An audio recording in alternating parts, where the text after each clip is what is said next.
शिवसैनिकांना त्रास होतोय, त्याच्यावर कृती केस दाखल केली, त्याला तडीपार केले, त्याला हे केलं. हे फक्त मी माझ्या शिवसैनिकांसाठी करत होतो, मला काही नव्हतं. निदान गेल्या 3-3.5 वर्षामध्ये एका बाजूला मला पाठीचं दुखणं, डायबिटीस, हे सगळं करत असताना मी घरात बसून थांबलो नाही. ज्यांनी कामं करायची त्यांनी केली नाही, पण मला मतदारसंघ वाऱ्यावर सोडता आला नाही. मी लोकांचे प्रश्न घेऊन, कधी वादळानं नुकसान झालं त्या ठिकाणी पोहोचलो, खिशातले पैसे काढून लोकांना मदत केली. कोरोना काळामध्ये कोणाला ऍडमिट करायचंय, हॉस्पिटल मिळत नाही, कोणाला इंजेक्शन मिळत नाही, काही गोरगरिबांना अन्नधान्य नाही, किराणा नाही, 4-4 टन धान्य वाटलं. हे कशासाठी? हे फक्त मला काही सत्तेची हाव होती म्हणून नव्हे. मी खासदारही नव्हतो, पण फक्त ज्या लोकांनी माझ्यावर मनापासून प्रेम केलं त्यांना वाऱ्यावर सोडता येत नव्हतं. ज्यांच्यावर जबाबदारी होती, ज्यांचं रक्षण करायचं, ते आपले बसले होते घरामध्ये स्वतःला कोंडून. हे सगळं उभ्या महाराष्ट्रानं पाहिलं.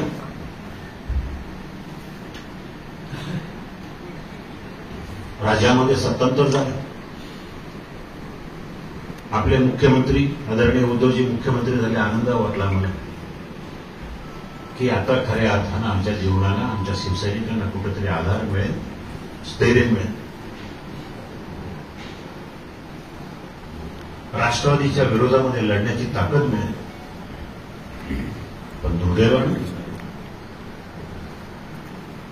ज्यांच्या विरोधामध्ये मी संघर्ष केला, सगळं काय पणाला लावून, त्यांच्याबरोबर सरकार स्थापन झालं. आम्ही समजून घेतलं, हरकत नाही, निदान आम्हाला आमचा वाटा मिळेल, आमच्या विकास कामं होतील, आमच्या शिवसैनिकांना त्रास कमी होईल. दुर्दैवाने तसं काही झालं नाही. आम्ही काही तक्रार केली नाही. गावगावच्या शिवसैनिकांना त्रास व्हायला, मुख्यमंत्री आमचे आणि खोटे गुन्हे दाखल व्हायचे शिवसैनिकांना. आंबेगाव तालुक्यामध्ये, जुन्नरमध्ये, खेडमध्ये, मावळामध्ये, सगळ्या ठिकाणी वेळोवेळी मी सांगत राहिलो, साहेब असं होतं बाबा. मध्यंतरी आमोडीमध्ये कुठल्या तरी मंदिरामध्ये सगळे लोक पूजा करायला गेले, काहीतरी रामाची पूजा करायला गेले, तिथं पोलिसांनी मारहाण केला, काठीनं मारलं लोकांना. साहेबांना मी बोललो, मेसेज पाठवला. त्या एकच दिवसाचा अपवाद होता. त्या ठिकाणी सगळे अधिकारी मापर डीवायएसपी पासून एसपी सगळे इथं आले. मला वाटलं आता बरं झालं, पण त्यानंतर कुठं काही नाही. तुम्हाला सगळ्यांना माहिती आहे, सगळ्या महाराष्ट्रामध्ये गाजलेली घटना, खेड पंचायत समितीमध्ये 14 पैकी 8 शिवसेनेचे, 4 राष्ट्रवादी, 1 भाजप आणि 1 काँग्रेस.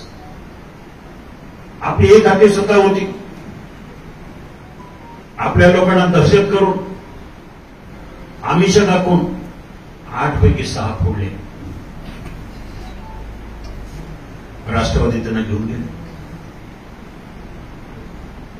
राष्ट्रवादीच्या आमदाराच्या भावाच्याच हॉटेलमध्ये खडकवासलेला त्यांना तिथं ठेवलं. त्यात लोक फोन करायला लागले म्हणून सभापती आणि काही लोक तिथे गेले त्यांना सोडवायला. तिथे मोठी झटापटी झाली. झटापटी झाली, कुठं काय माहीत नाही, रक्तपात नाही, काही नाही, काही नाही, काही नाही. कुठं काठीनं मारला असेल कोणाला, याला आपल्या लोकांना मारलं, त्यांनाही मारहाण झाली. दुसऱ्या दिवशी सकाळी सभापती आणि इतर लोकांवर 307चा गुन्हा दाखल झाला. काही नाही, डॉक्टरचं सर्टिफिकेट अजूनही नाहीये. 307चा गुन्हा दाखल झाला आणि 6 महिने सभापती आपलं जेल. मी अनेक वेळा साहेबांकडे गेलो, मुख्यमंत्र्यांकडे, की साहेब मला निदान जामीन तर मिळून द्या. कायदा, निधी आणि न्याय विभाग तुमच्याकडे आहे. खोट्या केसेस आहेत, संजय राऊत, अनिल देसाई, अरविंद सावंत, विनायक राऊत सगळ्यांना भेटलो. पण माझ्या सभापतीला न्याय मिळाला नाही, माझ्या शिवसेनेला न्याय मिळाला नाही. सभापतीची बायको मुलगी दिवसाआड इथे येऊन यायची आणि ढसाढसा रडायची. काय तो इतक्या वाईट परिस्थितीमध्ये इतकं मनाला विषण्ण वाटलं. खेड पंचायत समितीची सुरेश भाऊ कोरे यांनी मंजूर करून आणली. त्यांच्या काळामध्ये आमदार असताना त्यांचा पराभव झाला. नवीन आमदारांनी ठरवलं की ही इमारत तिथं बांधायची नाही. शिवसैनिकांची आमची सगळ्यांची इच्छा होती की तिथंच बांधायची. अजित पवारांनी सांगून टाकलं की नाही चालणार, नवीन ठिकाणी बांधा. पुन्हा मी साहेबांकडे गेलो. साहेब म्हणाले तुम्ही यांना जाऊन भेटा. अजित पवारांना भेटा. त्यांची गुरुमीची भाषा काय? शिवाजीराव जिल्हा परिषद कोणाची आहे? म्हटलं कोणाची? जनतेची आहे. नाही आमची आहे. म्हटलं तुमची आहे, तुमचा बहुमत आहे. मग निर्णय तुम्ही घेतला. म्हटलं साहेब निर्णय जरी तुम्ही घेतला असला तरी पंचायत समिती कोणाची आहे? शिवसेनेची आहे. निधी कुणी आणलाय? आम्ही आणलाय. मग त्यांनी सीओला फोन केला. खरंच त्यांनी आणला का निधी? म्हटलं सीओनं सांगितलं हो आलाय. ठीक आहे मी दिलीपशी बोलतो आणि सांगतो. अजून मुहूर्त नाही. त्याचा आग्रह तोच. त्या कामासाठी स्वर्गीय सुरेश गोरे अनेक वेळा मुंबईला गेले आणि एकदा त्याच कामासाठी गेलेले असताना तिथं कोरोनाची लागण झाली आणि इथं आल्यानंतर त्याचा मृत्यू झाला. त्यांच्या पश्चातरी आम्हाला न्याय मिळावा. मी त्यांच्या मिसेसना, सभापतींना सगळ्यांना घेऊन मुख्यमंत्र्यांकडे बैठक लावली, अधिकाऱ्यांकडे बैठक लावली. आता सगळ्यांना वाटलं की हो होईल. साहेबांनी शब्द दिला की हो होईल. तुम्ही म्हणता तिथंच इमारत होईल. इथं परत आलो. उपमुख्यमंत्र्यांनी त्यांच्या दालनामध्ये बैठक लावली. सगळ्यांना बोलवलं. नाही, दिलीप मोहिते म्हणतो तिथंच होईल. अजूनही आमच्या म्हणण्याला दुजोरा मिळाला नाही. अजूनही ते तसंच राहील. 5 वर्ष होऊन गेले. सभापती आतमध्ये जातो, जामीन मिळत नाही, त्याचा संसार उद्ध्वस्त झालाय. खोट्या 307चे गुन्हे दाखल झाले आणि आमच्या जखमीवर वीट चोळायचं म्हणून त्या तालुक्यातल्या आमदारांनी गृहमंत्री केले. आम्हाला वाटायला लागलं गृहमंत्री मुख्यमंत्री आमच्यापेक्षा त्यांचेच जास्त आहे. आम्हाला शिवसैनिकांना भेटायची परवानगी नाही. 2-2 वर्ष शिवसैनिकांना भेटत नाही. मग काय करायचं? तरी सुद्धा आम्ही सगळं सहन करून पक्ष आपला आहे. उद्धवजी आपले नेते आहेत, त्यांची तब्येत बरोबर नाही, त्यांच्या काहीतरी मजुरी असतील, आपण त्यांच्या पाठीशी खंबीरपणे उभं राहायचं राहिलो. शेवटपर्यंत राहिलो. आजही त्यांच्याच पाठीशी आम्ही आहोत. परंतु आम्हाला जो निर्णय घ्यावा लागला त्याची कारणं सुद्धा तुम्हाला सगळ्यांना मी सांगतो. ती एकच कारण नाही.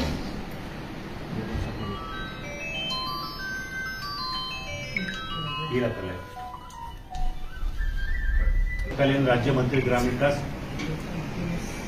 दादाजी भुसे यांनी मंजूर करून दिलेला मला जो काय फंड होता 2.5-3 कोटी रुपयाचा 25-15 3-3.5 कोटी रुपयापैकी 1.5 कोटी परत गेले. म्हणून साहेबांकडे गेलो. साहेब माझे 1.5 कोटी मंजूर झालेला निधी, टेंडर काढलेला निधी परत गेलाय. कारण राष्ट्रवादी सरकारनं तो जो सगळ्यांना स्थगिती दिली आहे.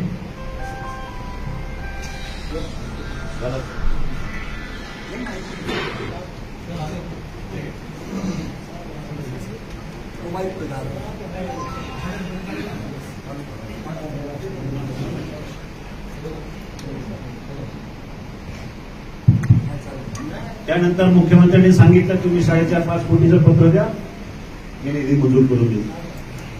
4.5-5 कोटीचं पत्र दिलं. साहेबांनी त्याच्यावर रिमार्क लिहा की कुठल्याही परिस्थितीत हा निधी यांना मिळावा आणि तो प्रस्ताव सचिवाकडे पाठवला. सचिवाने तो प्रस्ताव तयार करून त्या खात्याचे मंत्री हसन मुश्रीफ यांना दिले. हसन मुश्रीफांना जाऊन भेटलो. ते म्हणाले आढळराव साहेब तुम्ही एक सिनियर खासदार, तुम्हाला हा निधी द्यायलाच पाहिजे म्हणून मी घेतोय 4.5 कोटी रुपयाच्या निधीवर. त्यांनी सांगितलं की मी मंजूर करतो, काळजी करू नका. 4 महिने झाले, 5 महिने झाले, निधी मिळेना. काय झालं? 6व्या महिन्यात मला त्यांनी सांगितलं, आढळराव तुमच्या मतदारसंघामध्ये माझे 4 खासदार आहेत ग्रामीण भागामध्ये. आमदार जुन्नर, आंबेगाव, खेड आणि शिरूर हे 4ही माझे आमदार असल्यामुळे मला तुम्हाला निधी देता येत नाही. म्हटलं मुस्लिम साहेब, ही ऑर्डर माझी नाहीये, मुख्यमंत्र्यांची आहे. हो, पण नाही देता येणार. परत गेलो साहेबांकडं. साहेब म्हणाले आपण त्याची बैठक, त्या बैठकीला अजून बोलणं मिळालं नाही. सिटिंग खासदाराला सुद्धा पैसे मिळाले तर मला कसं?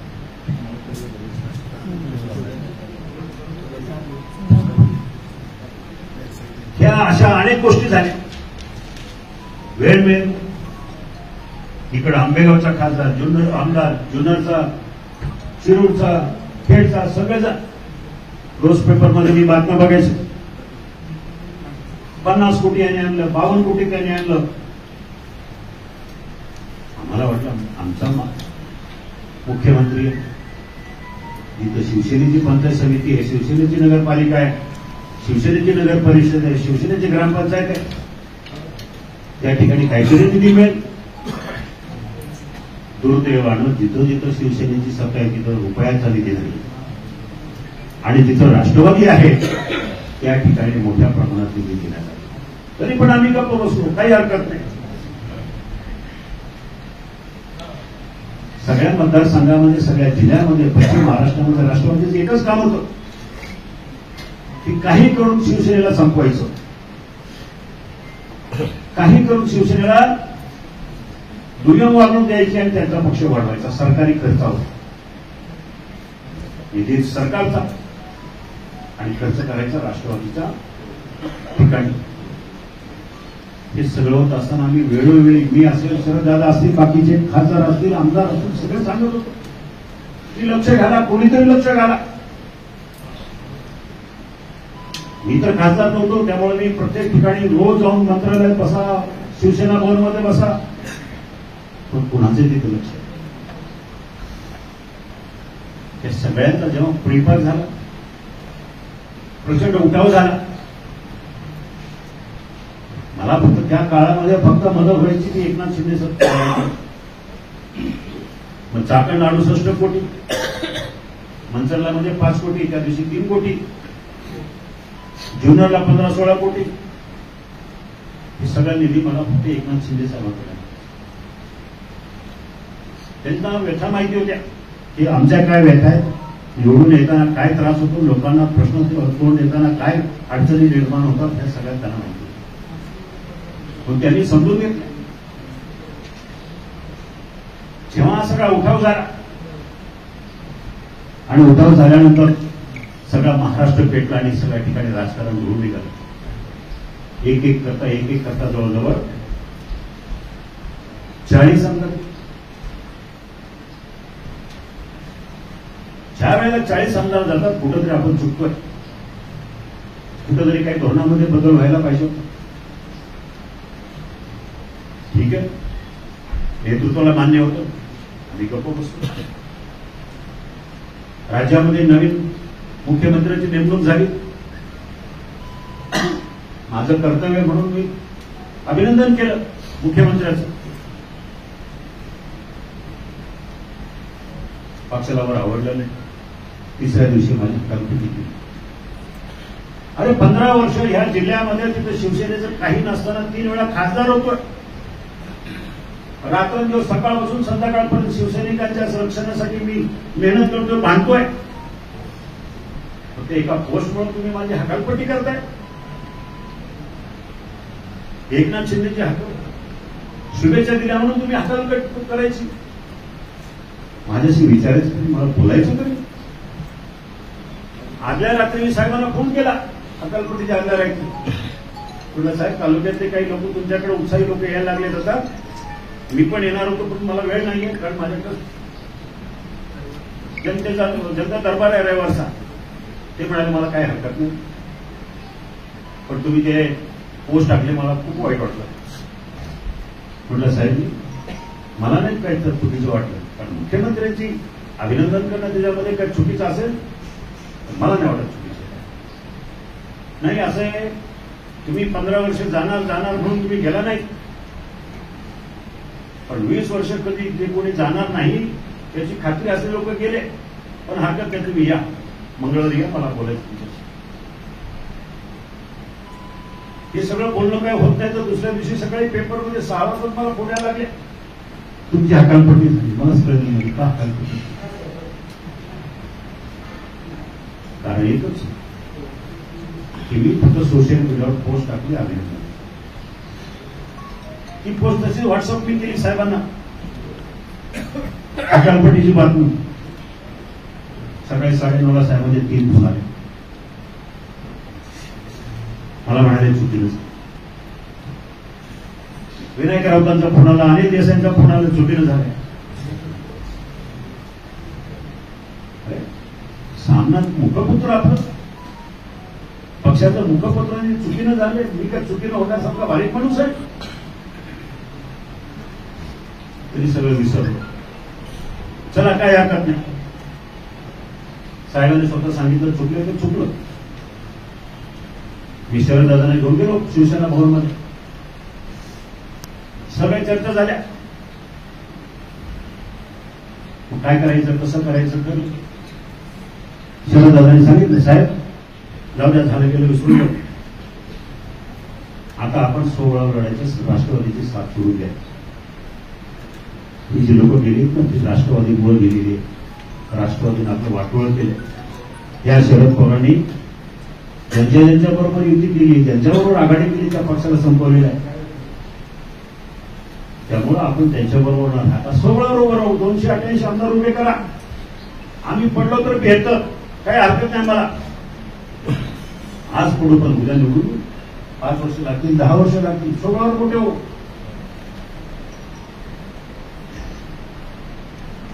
जसं केजरीवाल झालं, ममता बॅनर्जी झालं, त्याच्या मागं काय नसतो. आपल्या मागं तरी स्वर्गीय बाळासाहेब ठाकरे यांचे आशीर्वाद आहे.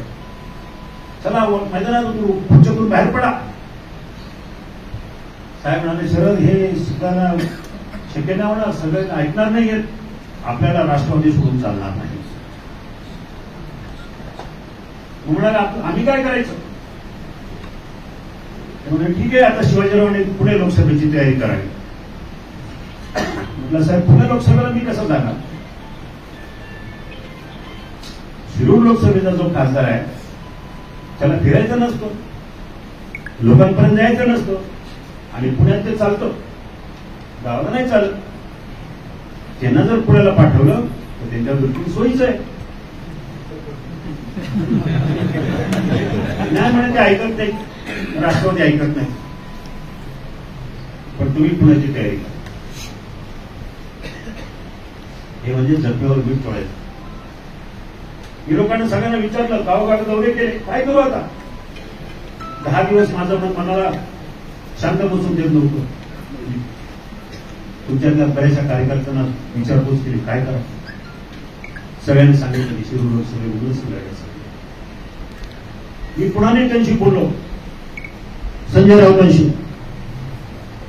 4 दिवसापूर्वी 5 दिवसापूर्वी दिल्लीला होते म्हणजे तुम्हाला सांगितलं ना, पुन्हा तो काय प्रश्न विचारताय? तुम्हाला पुण्यातूनच लढायचं. एका बाजूला ठीक आहे, माझी खासदारकी महत्वाची नव्हती मला. इथं 3 महिन्यापूर्वी साहेबांना हे सांगितलं होतं, संजय राऊतांना म्हटलं राव साहेब सोडून द्या. ज्यावेळेला इथं आले होते मे महिन्यामध्ये इथंच घोषणा केली होती ह्या जागेवर.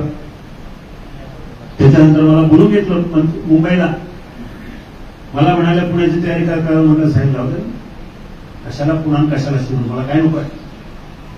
आम्हाला शिवसैनिकांना फक्त ताकद द्यावं, सरकारची ताकद आमच्या पाठीशी राहू द्या, बाकी काय नको. चला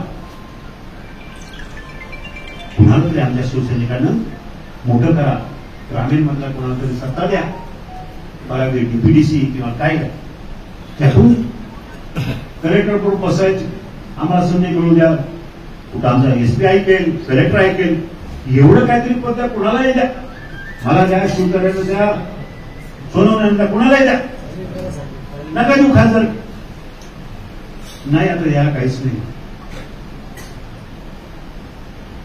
म्हणजे मला सांगायचं की मी माझ्यासाठी मला पुणे लोकसभा नको आहे, मला शिरूर पाहिजे म्हणून मी पक्ष सोडला असं नाही.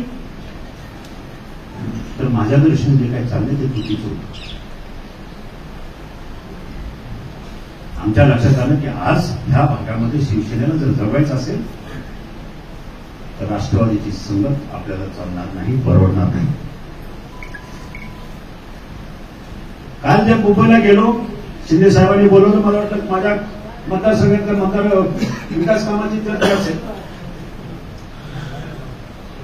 आम्हाला बोलवलं, आम्ही दोघे बसलो आणि त्यावेळेला सांगितलं की आढळलं तुम्हाला राष्ट्रीय कार्यकारिणीमध्ये महत्वाचं स्थान आहे, उपडीत आहे, तुम्हाला तुमच्या मतदारसंघामध्ये हवा तेवढा तुम्हाला द्यायचा आहे, त्यामुळं तुम्ही आता ही मीटिंगमध्ये तुम्ही थांबा.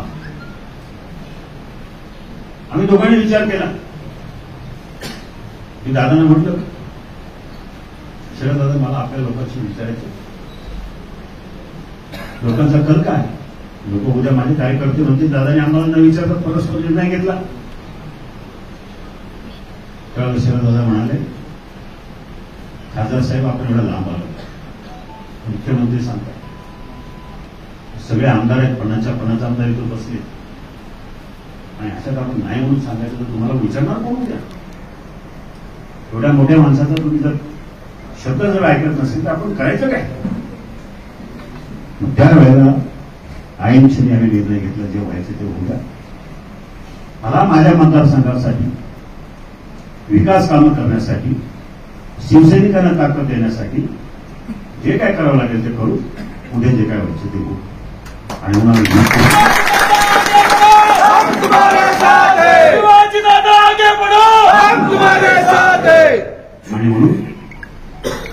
हा निर्णय केला. परंतु गेले 10 दिवस जेव्हापासून माझी हकालपट्टी झाली, मागं घेतली, तेव्हापासून मी खूप अस्वस्थ. काय करावं, इथं राहो, राजकीय कारकीर्द संपलीच, त्याचं काय मला हे नव्हतं, कारण कारकीर्द नसली तरी मी दिमागानं फिरतच होतो. पण माझ्या मतदारसंघाचं काय, अरे हा मतदारसंघ मी रात्रदिवस तर आताच्या थोडासा जपलाय, गावगाव फिरून काढले, लोकांना मदत केली, लोकांना संरक्षण दिलंय, पोलिसाशी भांडलो, तहसीलदारशी भांडलो, कलेक्टरबरोबर संघर्ष. आता हा संघर्ष कुठेतरी थांबला, कारण मुख्यमंत्र्यांचं पाठबळ आपल्या पाठीशी आहे. आणि आम्ही काय प्रवेश केला, पक्ष बदलला नाही ना, अजूनही त्याच पक्षात आहे. अजूनही आमचं दैवत हिंदू सम्राट बाळासाहेब ठाकरे आणि आनंद दिघे साहेब. हिंदू सम्राट शिवसेना प्रमुख बाळासाहेब ठाकरे यांचा आनंद दिघे साहेबांचा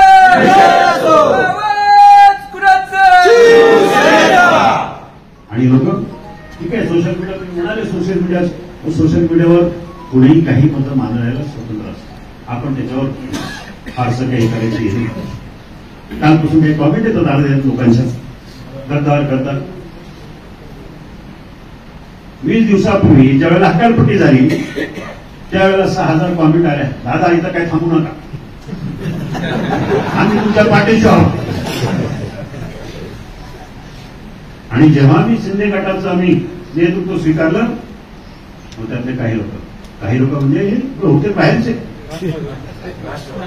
राष्ट्रवादीचे घड्याळवाले, त्यांना साहेबांच्या आता खूप चिंता यायला लागल्या. आपल्या असू ना ते काय, हे सगळे आपल्यावर कोणावर टीका करायची नाही, आपले सगळे आपल्याकडे येणार आहे. आणि मी तुम्हाला सांगतो, आता 1 वाजता पत्रकार परिषद आदरणीय मुख्यमंत्र्यांची दिल्लीमध्ये, 12च्या 12 खासदार त्यांनी जोडीदार स्थापन करून शिंदे गटामध्ये सांगितलं, छत्रपती शिवाजी महाराज की जय, जय भवानी, जय शिवाजी. इतक्या मोठ्या संख्येने येत आहेत. माझं तर विनंती आहे, उरले सगळ्यांनी या, नेतृत्व करतील आमचे उद्धवजी, सरकार चालवतील शिंदे साहेब.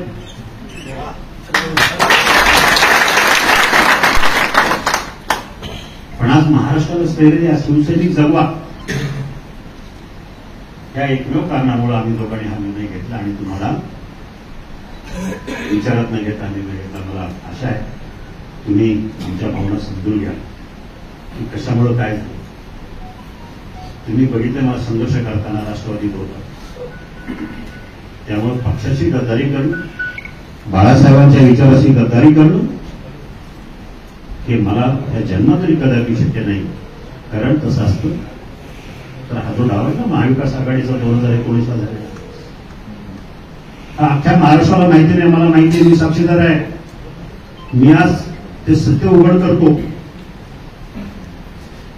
2008ला जेव्हा माननीय उद्धवजींची सभा आपण चित्रापूरला घेतली होती, ऑक्टोबर महिन्याच्या 2008 साली आपण सभेची तयारी केली. त्याच वेळेला चर्चा होती की शरद पवार साहेब उभे राहणार आहेत. त्यांचे पण दौरे चालू होते, जुन्नरला, आंबेगावला, नारायणगावला, चित्रापूर, शिरूर. त्या दरम्यान अचानक आपल्या सभेला 8च दिवस बाकी मला मिलिंद नारेकरांचा फोन आला. म्हणाले शिवाजीराव की साहेबांची सभा तुम्हाला अंत करावी लागेल. का? नाही, साहेबांच्या घरामध्ये काहीतरी प्रॉब्लेम आहे, त्यांचं काहीतरी तब्येत बरोबर नाही. आणि मला 8 दिवसच राहिलेत. मला मी जवळजवळ 1400 गाड्यांचे पैसे वाटले, लोकांची मोठी तयारी केली आहे. नाही म्हणे आता मला माहिती नाही, तुम्ही पाहिजे तर संजय राऊतांना. दुसऱ्या दिवशी सकाळी 6 ऑफिसमध्ये गेलो संजय राऊतांकडं. त्यांनी मला बोलले या या या या तुमचीच वाट पाहत होतो. राष्ट्रवादीने आपली त्या 2009च्या लोकसभेसाठी युती झालेली आहे आणि फक्त शिरूरच्या जागेवरून आणले. शरद पवारांना इथून लढायचं शिरूरमध्ये आणि म्हणून तुम्ही लोकसभेत जाल, मावळमधून जाल. आता म्हणतात पुन्हा त्यावेळेला म्हणतात मावळ, आणि अजून 4 वर्ष राहिला असतो ना, म्हणून मला बारामतीला पाठवलं.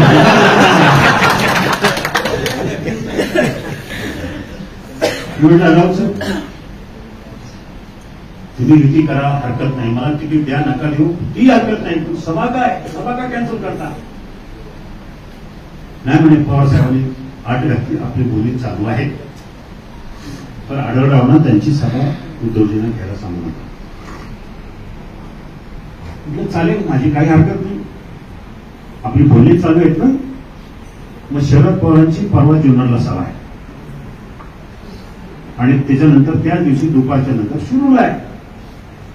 त्या त्यांनी पवारांनी 2 दौरा त्यांचा कॅन्सल करावा.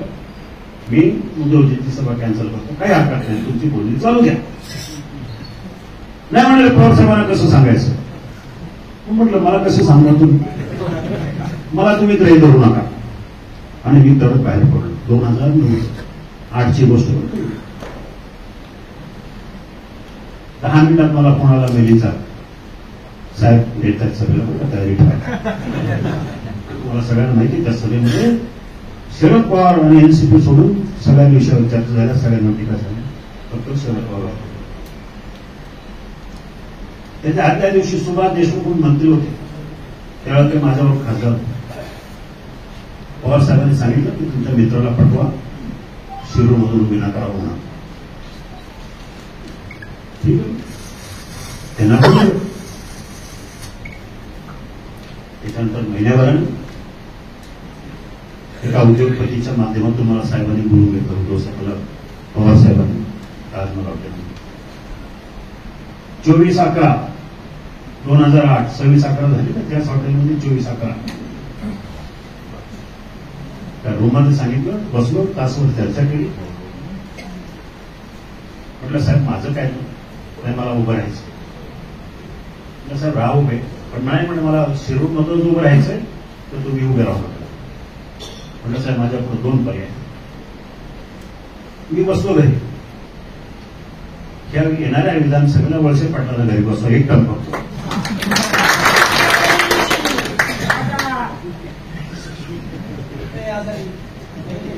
तर ते म्हणे ते ना, मला जर उभं राहायचं नसेल मला माझ्या साहेबांनी शिकवलं पाहिजे, बाळासाहेबांनी शिकवलं पाहिजे. नाही म्हणे तुम्हाला काय दिल्लीतच जायचं म्हणून 2 टर्म मी तुम्हाला राज्यसभा देतो, 2 टर्म.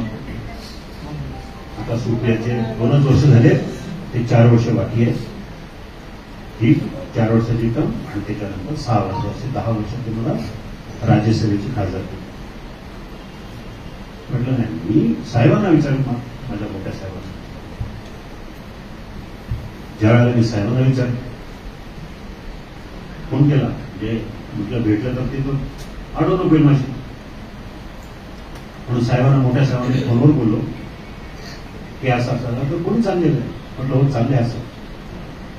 पण त्याच्यानंतर साहेबांनी ती युतीचं जे काही त्रांगड होतं त्यावेळेला बंद केलं होतं. आज 10 वर्षांनी मी हे सांगतोय कारण मी भोगलंय की आघाडी आजची जी आहे ना, महाविकास आघाडी, ती 2009 होती आणि मला गद्दारी करायची असती तर त्यावेळेला 2 टर्म राज्यसभा घेऊन राष्ट्रवादीचा राज्यसभेचा खासदार झाला असतो, म्हणजे राहिला असतो.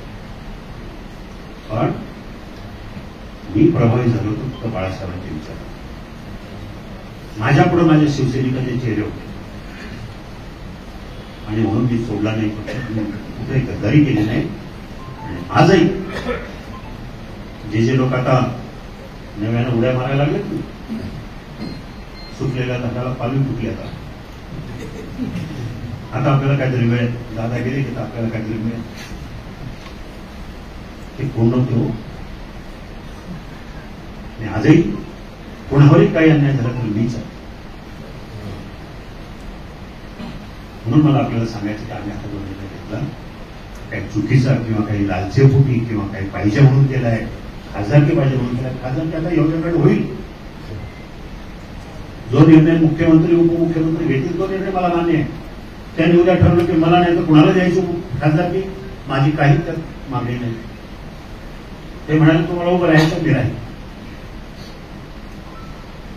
मग खासदार असो किंवा नसो, मी तुमच्याबरोबर सतत सदैव राहणार. फक्त एवढंच सांगायचं की आम्ही गद्दार नाही, मी प्रामाणिक शिवसैनिक आजही आहे, कालही होतो आणि उद्याही राहील. धन्यवाद. जय हिंद, जय की माझ्या शिवसैनिकांना त्रास होतोय, त्याच्यावर कोटी केस दाखल केली, त्याला तडीपार केले, त्याला हे केलं. हे फक्त मी माझ्या शिवसैनिकांसाठी करत होतो, मला काही नव्हतं. निदान गेल्या 3-3.5 वर्षामध्ये एका बाजूला मला पाठीचं दुखणं, डायबिटीस, हे सगळं करत असताना मी घरात बसून थांबलो नाही. ज्यांनी कामं करायची त्यांनी केली नाही, पण मला मतदारसंघ वाऱ्यावर सोडता आला नाही. मी लोकांचे प्रश्न घेऊन, कधी वादळानं नुकसान झालं त्या ठिकाणी पोहोचलो, खिशातले पैसे काढून लोकांना मदत केली. कोरोना काळामध्ये कोणाला ऍडमिट करायचंय, हॉस्पिटल मिळत नाही, कोणाला इंजेक्शन मिळत नाही, काही गोरगरिबांना अन्नधान्य नाही, किराणा नाही, 4-4 टन धान्य वाटलं. हे कशासाठी? हे फक्त मला काही सत्तेची हाव होती म्हणून नव्हे. मी खासदारही नव्हतो, पण फक्त ज्या लोकांनी माझ्यावर मनापासून प्रेम केलं त्यांना वाऱ्यावर सोडता येत नव्हतं. ज्यांच्यावर जबाबदारी होती, ज्यांचं रक्षण करायचं, ते आपले बसले होते घरामध्ये स्वतःला कोंडून. हे सगळं उभ्या महाराष्ट्रानं पाहिलं.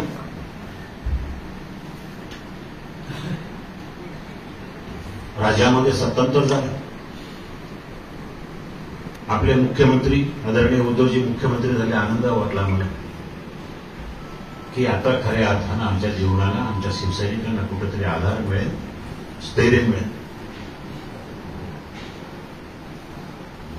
राष्ट्रवादीच्या विरोधामध्ये लढण्याची ताकद मिळेल. पण दुर्दैवानं ज्यांच्या विरोधामध्ये मी संघर्ष केला, सगळं काय पणाला लावून, त्यांच्याबरोबर सरकार स्थापन झालं. आम्ही समजून घेतलं, हरकत नाही, निदान आम्हाला आमचा वाटा मिळेल, आमच्या विकास कामं होतील, आमच्या शिवसैनिकांना त्रास कमी होईल. दुर्दैवानं तसं काही झालं नाही. आम्ही काही तक्रार केली नाही. गावगावच्या शिवसैनिकांना त्रास व्हायला मुख्यमंत्री आमचे आणि खोटे गुन्हे दाखल व्हायचे शिवसैनिकांना. आंबेगाव तालुक्यामध्ये, जुन्नरमध्ये, खेडमध्ये, मावळामध्ये सगळ्या ठिकाणी वेळोवेळी मी सांगत राहिलो, साहेब असं होतं बाबा. मध्यंतरी आमोडीमध्ये कुठल्या तरी मंदिरामध्ये सगळे लोक पूजा करायला गेले, काहीतरी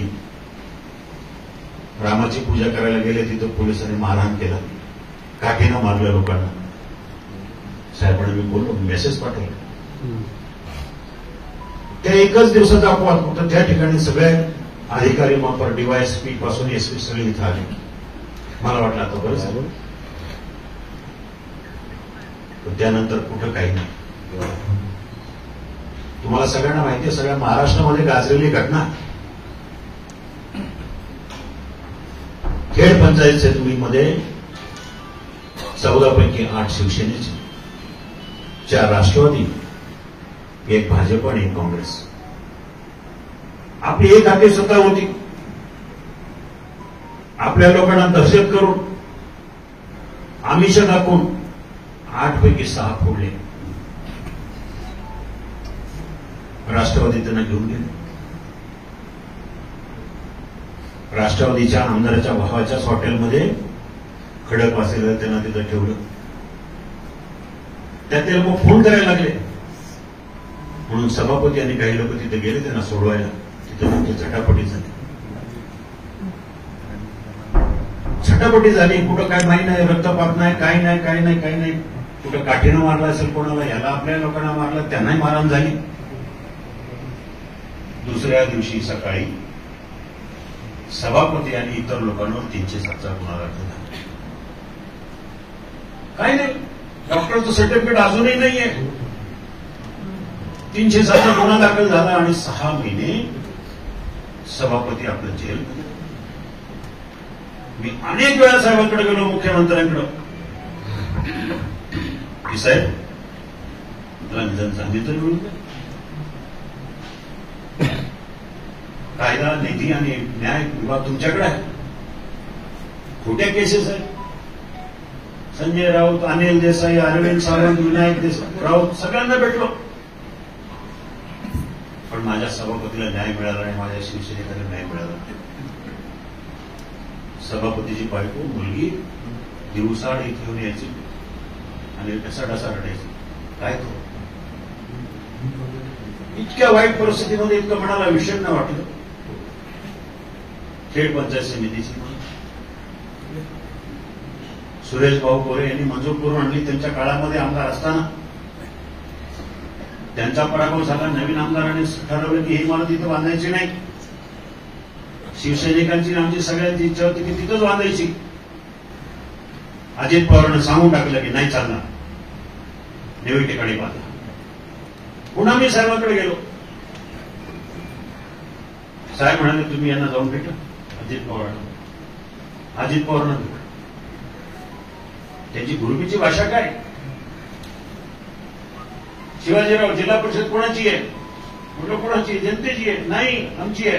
म्हटलं तुमची आहे, तुमचा बहुमत आहे, मग निर्णय तुम्ही घेतला.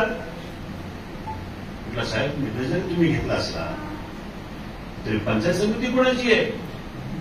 शिवसेनेची आहे. निधी कुणी आणलाय? आम्ही आणलाय. मग त्यांनी सीओला फोन केला, खरंच त्यांनी आणला का निधी? म्हटलं सीओनं सांगितलं हो आलाय. ठीक आहे मी दिलीपशी बोलतो आणि सांगतो. अजून मुहूर्त नाही. त्याचा आग्रह तोच. त्या कामासाठी स्वर्गीय सुरेश गोरे अनेक वेळा मुंबईला गेले आणि एकदा त्याच कामासाठी गेलेले असताना तिथं कोरोनाची लागण झाली आणि इथं आल्यानंतर त्याचा मृत्यू झाला. त्यांच्या पश्चातरी आम्हाला न्याय मिळावा. मी त्यांच्या मिसेसना, सभापतींना, सगळ्यांना घेऊन मुख्यमंत्र्यांकडे बैठक लावली, अधिकाऱ्यांकडे बैठक लावली. आता सगळ्यांना वाटलं की हो होईल. साहेबांनी शब्द दिला की हो होईल. तुम्ही म्हणता तिथंच इमारत होईल. इथं परत आलो. उपमुख्यमंत्र्यांनी त्यांच्या दालनामध्ये बैठक लावली. सगळ्यांना बोलवलं. नाही दिलीप मोहिते म्हणतो तिथंच होईल. अजूनही आमच्या म्हणण्याला दुजोरा मिळाला नाही. अजूनही ते तसंच राहील. 5 वर्ष होऊन गेले. सभापती आतमध्ये जाते, जामीन मिळत नाही, त्याचा संसार उद्ध्वस्त झालाय. खोट्या 307चे गुन्हे दाखल झाले आणि आमच्या जखमीवर वीट चोळायचं म्हणून त्या तालुक्यातल्या आमदार गृहमंत्री ते. आम्हाला वाटायला लागलं गृहमंत्री मुख्यमंत्री आमच्यापेक्षा त्यांचेच जास्त आहे. आम्हाला शिवसैनिकांना भेटायची परवानगी नाही. 2-2 वर्ष शिवसैनिकांना भेटत नाही. मग काय करायचं? तरी सुद्धा आम्ही सगळं सहन करून पक्ष आपला आहे. उद्धवजी आपले नेते आहेत, त्यांची तब्येत बरोबर नाही, त्यांच्या काहीतरी मजुरी असतील, आपण त्यांच्या पाठीशी खंबीरपणे उभं राहायचं राहिलो, शेवटपर्यंत राहिलो. आजही त्यांच्याच पाठीशी आम्ही आहोत. परंतु आम्हाला जो निर्णय घ्यावा लागला त्याची कारणं सुद्धा तुम्हाला सगळ्यांना मी सांगतो. ती एकच कारण नाही.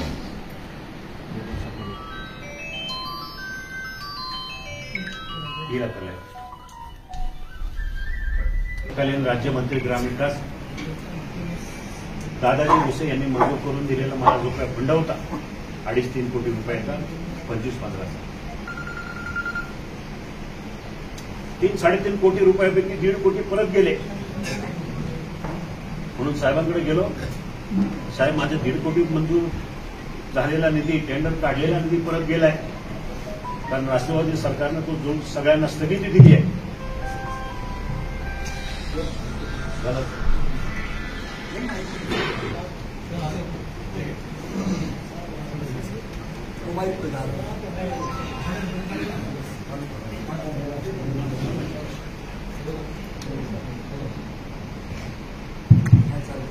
त्यानंतर मुख्यमंत्र्यांनी सांगितलं तुम्ही 4.5-5 कोटीचं पत्र द्या, मी निधी मंजूर करून देऊ.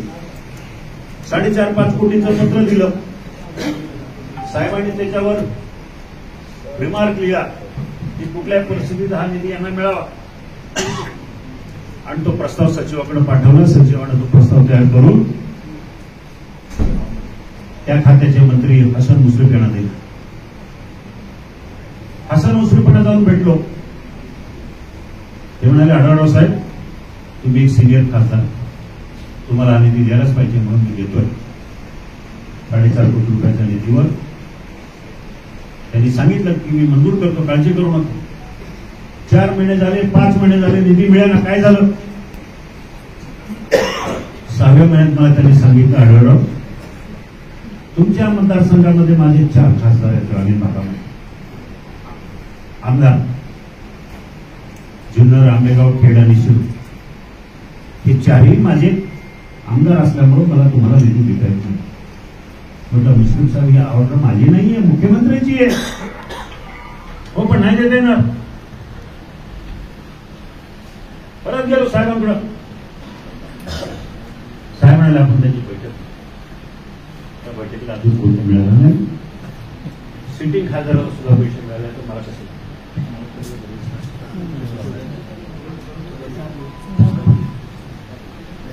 ह्या अशा अनेक गोष्टी झाल्या. वेळ मिळेल इकडे आंबेगावचा खासदार, जुन्नर आमदार, जुन्नरचा, शिरूरचा, खेडचा, सगळेजण रोज पेपरमध्ये मी बातम्या बघायचो. 50 कोटी यांनी आणलं, 52 कोटी त्यांनी आणलं. आम्हाला वाटलं आमचा मुख्यमंत्री, इथं शिवसेनेची पंचायत समिती आहे, शिवसेनेची नगरपालिका आहे, शिवसेनेची नगर परिषद आहे, शिवसेनेची ग्रामपंचायत आहे, त्या ठिकाणी काहीतरी निधी मिळेल.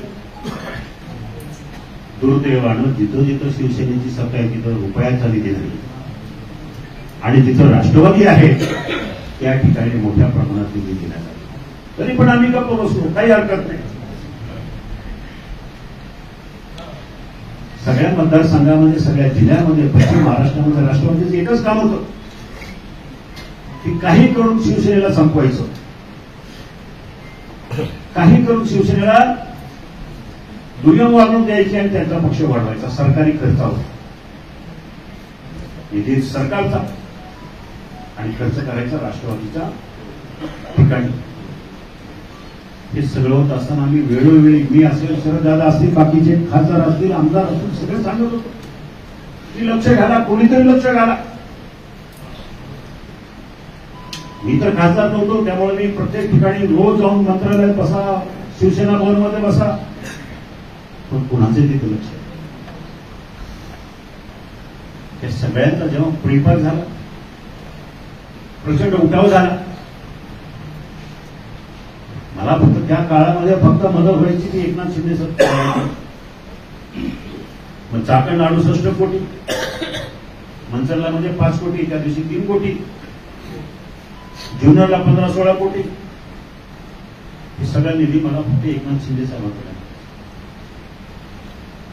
त्यांना व्यथा माहिती होत्या की आमच्या काय व्यथा आहेत, निवडून येताना काय त्रास होतो, लोकांना प्रश्न उठवून देताना काय अडचणी निर्माण होतात, हे सगळ्यात त्यांना माहिती होतं. पण त्यांनी समजून घेतलं. जेव्हा हा सगळा उठाव झाला आणि उठाव झाल्यानंतर सगळा महाराष्ट्र पेटला आणि सगळ्या ठिकाणी राजकारण घडून निघालं. एक एक करता जवळजवळ 40 आमदार. ज्या वेळेला 40 आमदार जातात, कुठंतरी आपण चुकतोय, कुठंतरी काही धोरणामध्ये बदल व्हायला पाहिजे.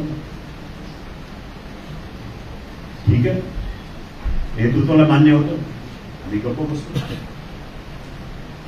राज्यामध्ये नवीन मुख्यमंत्र्यांची नेमणूक झाली. माझं कर्तव्य म्हणून मी अभिनंदन केलं मुख्यमंत्र्यांचं. पक्षाला वर आवडलं नाही. तिसऱ्या दिवशी माझी हकालपट्टी केली. अरे 15 वर्ष ह्या जिल्ह्यामध्ये तिथे शिवसेनेचं काही नसताना 3 वेळा खासदार होतो. रात्रंदिवस सकाळपासून संध्याकाळपर्यंत शिवसैनिकांच्या संरक्षणासाठी मी मेहनत करतोय, बांधतोय. फक्त एका पोस्टमुळे तुम्ही माझी हकालपट्टी करताय. एकनाथ शिंदेची शुभेच्छा दिल्या म्हणून तुम्ही हकालपट्टी करायची. माझ्याशी विचारायचं तरी, मला बोलायचं तरी. आदल्या रात्री मी साहेबांना फोन केला, हकालपट्टीच्या आदल्या रात्री. म्हटलं साहेब, तालुक्यातले काही लोक तुमच्याकडे, उत्साही लोक यायला लागले जातात. मी पण येणार होतो, पण मला वेळ नाहीये, कारण माझ्याकडे जनता दरबार आहे रविवारचा. ते म्हणाले मला काय हरकत नाही, पण तुम्ही ते पोस्ट टाकले, मला खूप वाईट वाटलं. म्हटलं साहेब, मला नाही काय तर चुकीचं वाटलं, कारण मुख्यमंत्र्यांची अभिनंदन करणं त्याच्यामध्ये काय चुकीचं असेल तर मला नाही वाटत चुकीचं. नाही, असं आहे, तुम्ही 15 वर्ष जाणार म्हणून तुम्ही गेला नाही, पण 20 वर्ष कधी जे कोणी जाणार नाही त्याची खात्री असलेले लोक गेले. पण हरकत नाही, तुम्ही या मंगळवारी, या, मला बोलायचं तुमच्याशी. हे सगळं बोलणं काय होत नाही तर दुसऱ्या दिवशी सकाळी पेपरमध्ये 6 वाजता मला फोन यायला लागले, तुमची हकालपट्टी झाली. मलाच कळलं नाही का हकालपट्टी. कारण एकच की मी फक्त सोशल मीडियावर पोस्ट टाकली, अभिनंदन. ती पोस्ट तशी व्हॉट्सअप मी केली साहेबांना, हकालपट्टीची बातमी. सकाळी 9:30 साहेबांचे 3 फोन आले. मला म्हणाले चुकीनं. विनायक राऊतांचा फोन आला, अनिल देसाईंचा फोन आला, चुकीनं झालं. सामन्यात मुखपत्र आपलं पक्षाचं मुखपत्र चुकीनं झाले. मी काय चुकीनं होण्यासारखा बारीक माणूस आहे? तरी सगळं विसरलो. चला, काय हरकत नाही. साहेबांनी स्वतः सांगितलं चुकलं तर चुकलं. मी शरददादांना घेऊन गेलो शिवसेना भवनमध्ये. सगळ्या चर्चा झाल्या, काय करायचं, कसं करायचं. तर शरददादांनी सांगितलं, साहेब जाऊ द्या, झालं गेलं, विसरून जाऊ. आता आपण 16 लढायचं, राष्ट्रवादीची साथ सोडून द्या. ही जी लोक गेलीत ना, ती राष्ट्रवादीमुळे गेलेली आहे. राष्ट्रवादीनं आपलं वाटोळ केलं. या शरद पवारांनी ज्यांच्या बरोबर युती केली, ज्यांच्याबरोबर आघाडी केली, त्या पक्षाला संपवलेला आहे. त्यामुळं आपण त्यांच्याबरोबर न राहता 16 बरोबर राहू. 288 आमदार उभे करा. आम्ही पडलो तर बेहतर, काही हरकत नाही मला. आज पुढे पण उद्या निवडून 5 वर्ष लागतील, 10 वर्ष लागतील, स्वभावावर कुठे हो.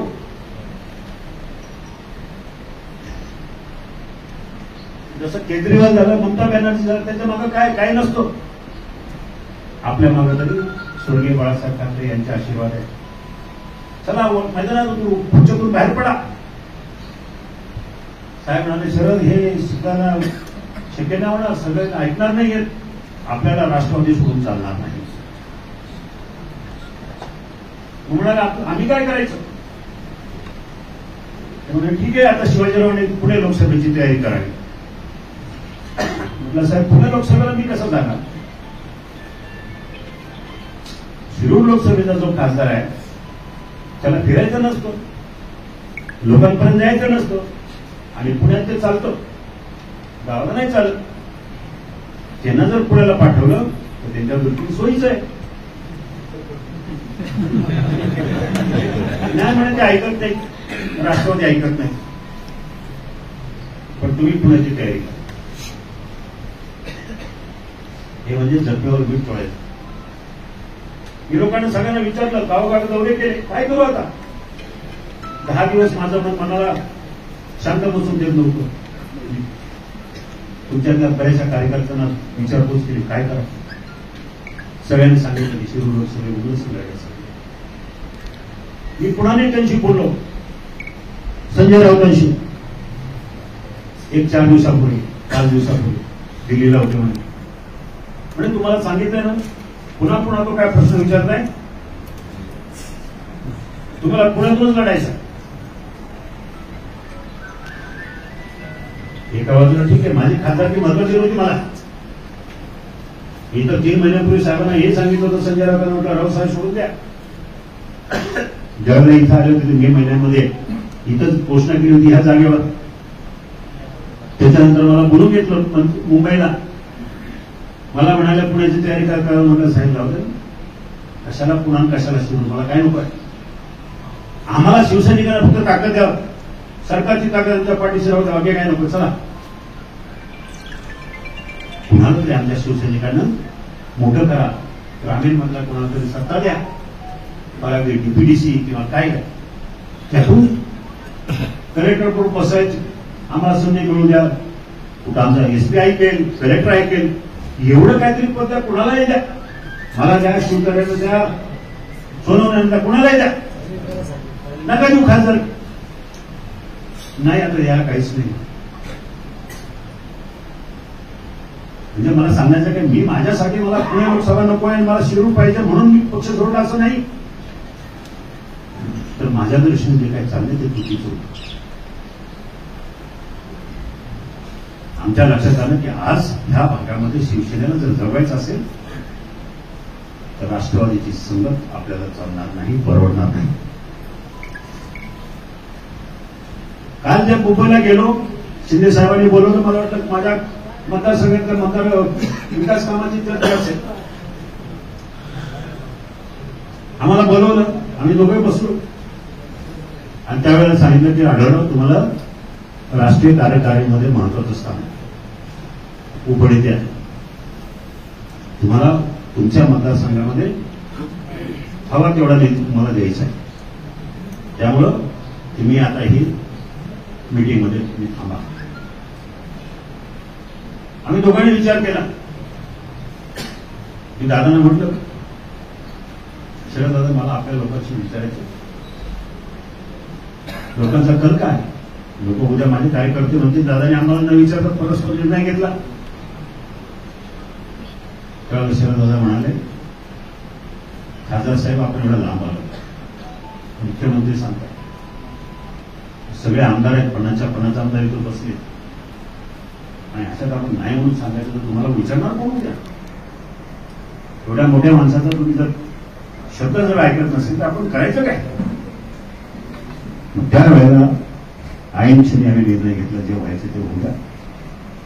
मला माझ्या मतदारसंघासाठी विकास कामं करण्यासाठी, शिवसैनिकांना ताकद देण्यासाठी जे काय करावं लागेल ते करू, उद्या जे काय व्हायचं ते होऊ. आणि म्हणून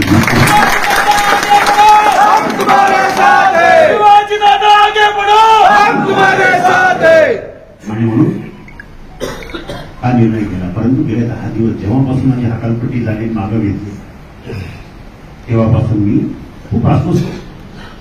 काय करावं? इथं राहो, राजकीय कारकीर्द संपलीच. त्याचं काय मला हे नव्हतं, कारण कारकीर्द नसली तरी मी दिमागानं फिरतच होतो. पण माझ्या मतदारसंघाचं काय? अरे हा मतदारसंघ मी रात्रदिवस तळ हाताच्या थोडासा जपलाय. गावगाव फिरून काढले, लोकांना मदत केली, लोकांना संरक्षण दिलंय, पोलिसाशी भांडलो, तहसीलदारशी भांडलो, कलेक्टरबरोबर संघर्ष. आता हा संघर्ष कुठेतरी थांबला, कारण मुख्यमंत्र्यांचं पाठबळ आपल्या पाठीशी आहे. आणि आम्ही काय प्रवेश केला, पक्ष बदलला नाही ना. अजूनही त्याच पक्षात आहे. अजूनही आमचं दैवत हिंदू सम्राट बाळासाहेब ठाकरे आणि आनंद दिघे साहेब. हिंदू सम्राट शिवसेना प्रमुख बाळासाहेब ठाकरे यांचा आनंद दिघे साहेबांचा आवाज कुणाचा? आणि लोक ठीक आहे, सोशल मीडिया तुम्ही म्हणाले, सोशल मीडियावर कुणीही काही मतं मांडायला स्वतंत्र असतं. आपण त्याच्यावर फारसं काही करायचं नाही. कालपासून काही कॉमेंट येतात अर्ध्या लोकांच्या, गद्दार गद्दार. 20 दिवसापूर्वी ज्यावेळेला हकालपट्टी झाली त्यावेळेला 6000 कॉमेंट आल्या, दादा इथं काय थांबू नका, आम्ही तुमच्या पाठीशी आहोत. आणि जेव्हा मी शिंदे गटाचं आम्ही नेतृत्व स्वीकारलं, मग त्यातले काही लोक म्हणजे होते बाहेरचे, राष्ट्रवादीचे घड्याळवाले, त्यांना साहेबांच्या आता खूप चिंता यायला लागल्या. आपले असू ना, ते काय हे सगळे आपल्याला कोणावर टीका करायची नाही. आपले सगळे आपल्याकडे येणार आहे.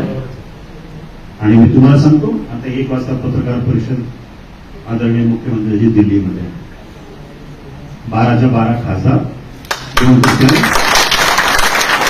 त्यांनी जोडीदार स्थापन करून शिंदे गटामध्ये सामील झाले. छत्रपती शिवाजी महाराज की जय. जय भवानी, जय शिवाजी. इतक्या मोठ्या संख्येने येत आहेत. माझं तर विनंती आहे, उरले सगळ्यांनी या, नेतृत्व करतील आमचे उद्धवजी, सरकारचा शिंदे साहेब.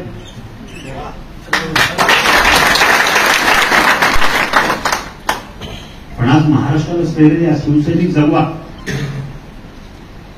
या एकमेव कारणामुळे आम्ही लोकांनी हा निर्णय घेतला. आणि तुम्हाला विचारात न घेता निर्णय घेतला. मला आशा आहे तुम्ही आमच्या भावना समजून घ्या की कशामुळे काय झालं.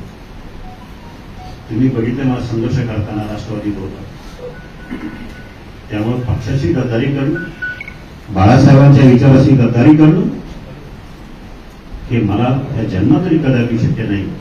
कारण तसं असतं तर हा जो डाव आहे ना महाविकास आघाडीचा 2019ला झालेला, हा अख्ख्या महाराष्ट्राला माहिती नाही, मला माहिती आहे, मी साक्षीदार आहे. मी आज ते सत्य उघड करतो. 2008ला जेव्हा माननीय उद्धवजींची सभा आपण चित्रापूरला घेतली होती, ऑक्टोबर महिन्याच्या 2008 साली आपण सभेची तयारी केली. त्याच वेळेला चर्चा होती की शरद पवार साहेब उभे राहणार आहेत. त्यांचे पण दौरे चालू होते, जुन्नरला, आंबेगावला, नारायणगावला, चित्रापूर, शिरूर. त्या दरम्यान अचानक आपल्या सभेला 8च दिवस बाकी मला मिलिंद नारेकरांचा फोन आला. म्हणाले शिवाजीराव ही साहेबांची सभा तुम्हाला अंत करावी लागेल. का? नाही, साहेबांच्या घरामध्ये काहीतरी प्रॉब्लेम आहे, त्यांचं काहीतरी तब्येत बरोबर नाही. आणि मला 8 दिवसच राहिलेत. मग मी जवळजवळ 1400 गाड्यांचे पैसे वाटले, लोकांची मोठी तयारी केली आहे. नाही म्हणे आता मला माहिती नाही, तुम्ही पाहिजे तर संजय राऊतांना. दुसऱ्या दिवशी सकाळी सामना ऑफिसमध्ये गेलो संजय राऊतांकडं. त्यांनी मला बोलून या या या या तुमचीच वाट पाहत होतो. राष्ट्रवादी यांनी आपली त्या 2009च्या लोकसभेसाठी युती झालेली आहे आणि फक्त शिरूरच्या जागेवरून आणले. शरद पवारांना इथून लढायचं शिरूरमध्ये. आणि म्हणून तुम्ही लोकसभेत जाल मावळमधून जाल, आता म्हणतात पुन्हा त्यावेळेला म्हणतात मावळ,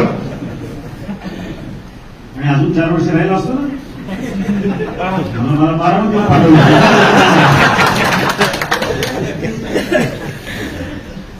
म्हटलं जाऊचं तुम्ही युती करा, हरकत नाही, मला तिकीट द्या, नका देऊ, ती हरकत नाही, पण सभा का कॅन्सल करता? नाही म्हणे पवार साहेबांनी आठ घातली, आपली बोली चालू आहे, पण आढळरावना त्यांची सभा उद्धवजींना घ्यायला सांगू नका.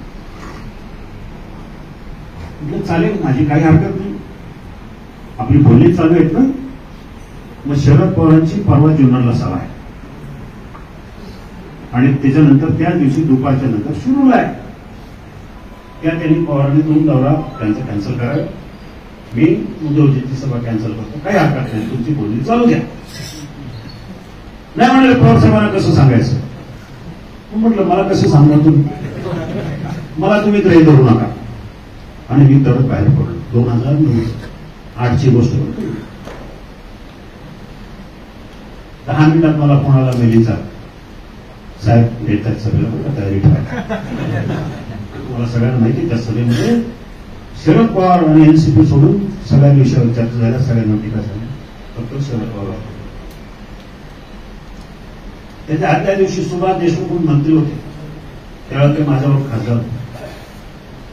पवार साहेबांनी सांगितलं की तुमच्या मित्राला पाठवा, शिरूरमधून उभी नका होणार.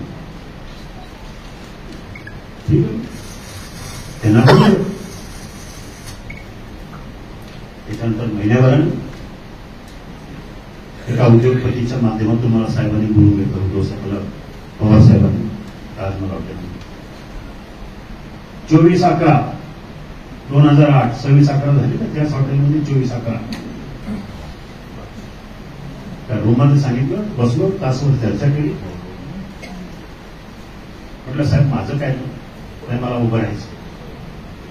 म्हटलं साहेब राहा उभे, पण नाही म्हणजे मला शिरूरमधून उभं राहायचंय, तर तुम्ही उभे राहू नका. म्हटलं साहेब माझ्या पुढे 2 पर्याय. मी बसलो घरी. त्या येणाऱ्या विधानसभेला वळसे पाटलाला घरी बसलो, एक टर्म बघतो.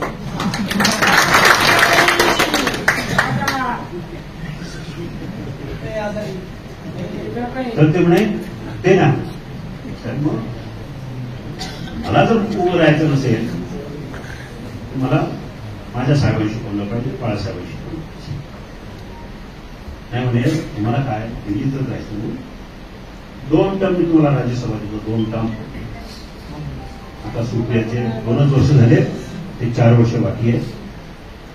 ही 4 वर्षाची टर्म आणि त्याच्यानंतर 6 वर्ष, 10 वर्ष तुम्हाला राज्यसभेची खासदार. म्हटलं नाही, मी साहेबांना विचारेन, माझ्या मोठ्या साहेबांना. ज्या वेळेला मी साहेबांना विचारेन, फोन केला, म्हणजे म्हटलं भेटलं तर ते अडवणूक होईल माझी. म्हणून साहेबांना, मोठ्या साहेबांनी फोनवर बोललो की असं असं, तर कोणी चाललेलं आहे? म्हटलं हो चाललंय असं. मग त्याच्यानंतर साहेबांनी ती युतीचं जे काही त्रांगड होतं त्यावेळेला बंद केलं होतं. आज 10 वर्षांनी मी हे सांगतोय कारण मी भोगलंय की आघाडी आजची जी आहे ना, महाविकास आघाडी, ती 2009 होती. आणि मला गद्दारी करायची असती तर त्यावेळेला 2 टर्म राज्यसभा घेऊन राष्ट्रवादीचा राज्यसभेचा खासदार झाला असतो, म्हणजे राहिला असतो. पण मी प्रभावी झालो होतो फक्त बाळासाहेबांचे विचार. माझ्यापुढे माझे शिवसैनिकांचे चेहरे होते आणि म्हणून मी सोडला नाही, कुठे गद्दारी केली नाही. आणि आजही जे लोक आता नव्यानं उड्या मारायला लागलेत, सुटलेल्या धडाला पालवी फुटली. आता आपल्याला काहीतरी मिळेल, दादा गेले की आपल्याला काहीतरी मिळेल, ते पूर्ण ठेवू. आणि आजही कोणावरही काही अन्याय झाला तर मीच आहे. म्हणून मला आपल्याला सांगायचं की आम्ही आता जो निर्णय घेतला, काही चुकीचा किंवा काही लालचेपोटी किंवा काही पाहिजे म्हणून केलाय, खासदारकी पाहिजे म्हणून केलाय, खासदारकी आता योग्यकडे होईल. जो निर्णय मुख्यमंत्री उपमुख्यमंत्री घेतील तो निर्णय मला मान्य आहे. त्यांनी उद्या ठरवलं की मला नाही तर कुणाला द्यायची खासदारकी, माझी काही त्यात मागणी नाही. ते म्हणाले तुम्हाला उभं राहायचं मी राहील. मग खासदार असो किंवा नसो मी तुमच्याबरोबर सतत सदैव राहणार. फक्त एवढंच सांगायचं की आम्ही कतार नाही, मी प्रामाणिक शिवसैनिक आजही आहे, कालही होतो आणि उद्याही राहील. धन्यवाद. जय हिंद, जय भारत.